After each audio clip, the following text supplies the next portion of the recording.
Let's talk about Christian Pulisic then, because I know you said, okay, it doesn't apply to him, but to some extent, obviously, you want to see your captain and leader getting regular minutes, right? Chelsea, it hasn't ended well. I think we're pretty much confident that we've seen him in a Chelsea shirt for the last time. The Premier League is always going to be appealing to stay in, but it doesn't feel like he'll get an offer from a club that's in the top 6.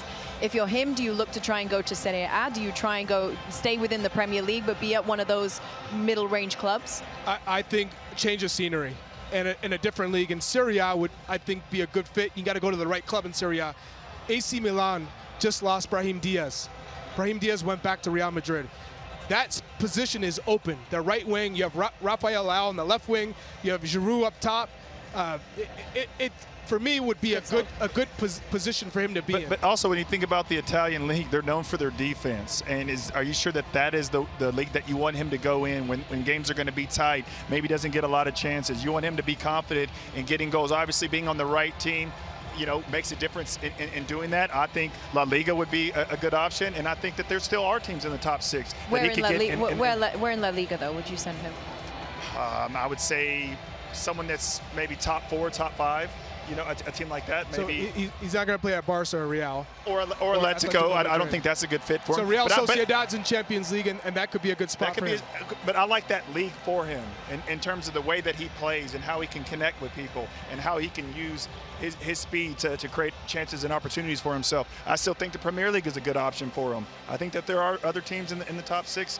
I think West Ham could be a good option. I mean, there are more options out there. I just think the most important thing is you go somewhere that you're going to play and you feel you like the style and the coach believes in you. How difficult is that, though? Like, he's a young man who went to Chelsea. He was like the shining American light that went to the Premier League at such a high-profile club, won the Champions League, played a significant role. To deal with that level of personal disappointment in the way that your career is developing, that has to be incredibly hard. That's the life of a footballer. He's still young, though. Yeah, sometimes you go to a club, high expectations, a manager can get sacked, and the next thing you know, you're not playing. And no matter what you do, or you get an injury, someone comes and takes your place, and you don't look back. So when you play at clubs like a Chelsea, there's going to be 3, 4 world-class players in your position.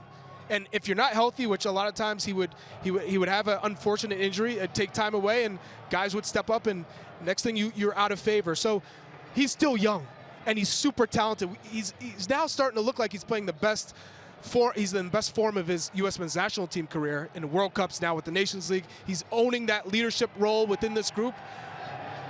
Sky, the potential for him is still super high.